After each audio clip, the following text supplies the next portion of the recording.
Breast milk baby के लिए तो बेस्ट होता ही है। इसका ये मतलब नहीं कि फॉर्मूला एकदम ही ख़राब है और आपका बेबी का सेहत बिगड़ जाएगा। हमने अपने बेबी के लिए दोनों ब्रेस्ट मिल्क और फॉर्मूला का कॉम्बिनेशन यूज़ किया था। ऐसा क्यों? स्टार्ट में हमें लैक्टेशन का प्रॉब्लम हुआ था। हमें लगता था कि ब्रेस्ट मिल्क का प्रोडक्शन काफ़ी नहीं है और ये हमारा मन का वहम भी हो सकता है। तो इसलिए हम पहले बेबी को अच्छे से ब्रेस्ट फीड करा देते थे, फिर 30 या 60 ml का फॉर्मूला देते थे। तो इस तरह ब्रेस्ट फीडिंग को हमने सपोर्ट किया फॉर्मूला से। इसी तरह जिनका लैक्टेशन इश्यूज़ है, जैसे दूध बनने में डिले है, इन्वर्टेड निपल्स है, तो ऐसे समय में बेबी को खाना फॉर्मूला मिल्क से मिल जाएगा। और अगर फॉर्मूला फीडिंग कोई देख के आपको ये बोलता है कि माँ का दूध ही पिलाना चाहिए, फॉर्मूला बेकार है, तो इस बारे में आप ही बेस्ट जजमेंट दे सकते हो कि क्या करना चाहिए। और बाकी लोग से प्रेशर में आके बेबी को भूखा रख के कोई मतलब नहीं है। और ये बात भी है कि पेरेंटिंग कॉम्प्लिकेटेड है और आपको कॉम्प्लिकेटेड डिसीजंस लेने पड़ेंगे। और फॉर्मूला कौन सा लेना है ये आप अपने पीडियाट्रिशियन से पूछ लो, क्योंकि मार्केट में तो ढेर सारे फॉर्मूलाज भरे हैं, हर वेराइटी के। लैक्टोज इंटॉलरेंट्स है, extra protein, extra brain power, ढेर सारे। चलो अब डिस्कस करते हैं बॉटल्स कई तरह के आते हैं।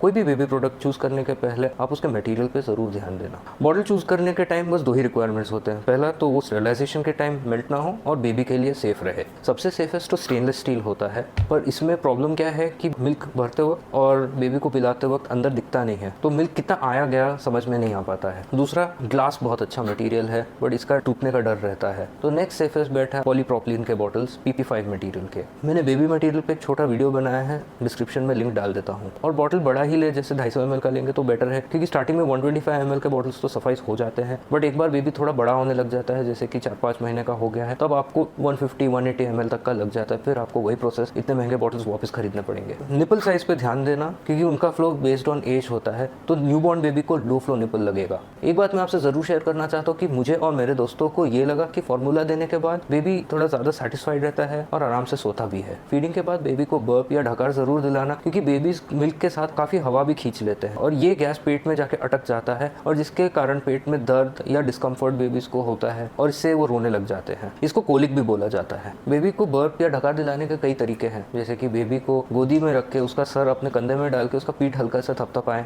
बेबी को बेड पे रख के उसका चिन को सपोर्ट करके वापस पीठ पे थपथपाओ, या बेबी को बेड पे लेटा के दोनों घुटनों को ऊपर नीचे साइक्लिंग मोशन करना। हाँ, अगर आप ये डिसाइड किए हो कि बेबी को फॉर्मूला फीड करना ही है तो हाइजीन का एकदम ज़्यादा ध्यान रखना, क्योंकि बेबीज का इम्यून सिस्टम बहुत ही अंडर डेवलप और वीक रहता है और गंदे बॉटल से बेबी का पेट खराब हो सकता है, उसको इन्फेक्शन हो सकता है। सो बेबी के आइटम्स को साफ करने के 2 पार्ट्स रहते हैं। पहले तो एक वॉश हुआ, दूसरा स्टेरिलाइजेशन हुआ। सो बेबी बॉटल्स को बॉटल क्लीनर से, बेबी डिटर्जेंट से अच्छे से धो लेना, उसके बाद स्टीमिंग या बॉइलिंग से स्टेरिलाइजेशन करना। इससे बैक्टीरिया, वायरसेस खत्म हो जाते हैं। बॉटल्स को बॉयल कर सकते हो या अगर आप अफोर्ड कर सकते हो तो एक बॉटल स्टेरिलाइजर और ड्रायर ले लेना, इससे काफ़ी हैसल्स कम हो जाते हैं। फॉर्मूला बनाने के पहले फॉर्मूला के पैकेजिंग को ध्यान से पढ़ लेना, उसके इंस्ट्रक्शंस को ध्यान से पढ़ लेना, जैसा लिखा है वैसा ही करना, उतना ही मिल्क पाउडर और उतना ही पानी मिलाना, हाथ अच्छे से धो लेना। बॉटल से पिलाते वक्त बेबी एकदम बेड पे फ्लैट मत रखना, इससे चोकिंग हजार्ड और ईयर इन्फेक्शन का चांस काफ़ी बढ़ जाता है। सो बेबी को थोड़ा टिल्टेड रखना। तो ये था फीडिंग के बारे में जितना मैं जानता हूँ। आगे आने वाली वीडियोज़ में मैं बाकी इंपॉर्टेंट टॉपिक्स कवर करूँगा, जैसे कि बेबी का नींद, नहाना, मसाज, पॉटी, डायपर, बेबी अगर बहुत रो रहा है तो उसको शांत कैसे कराएं,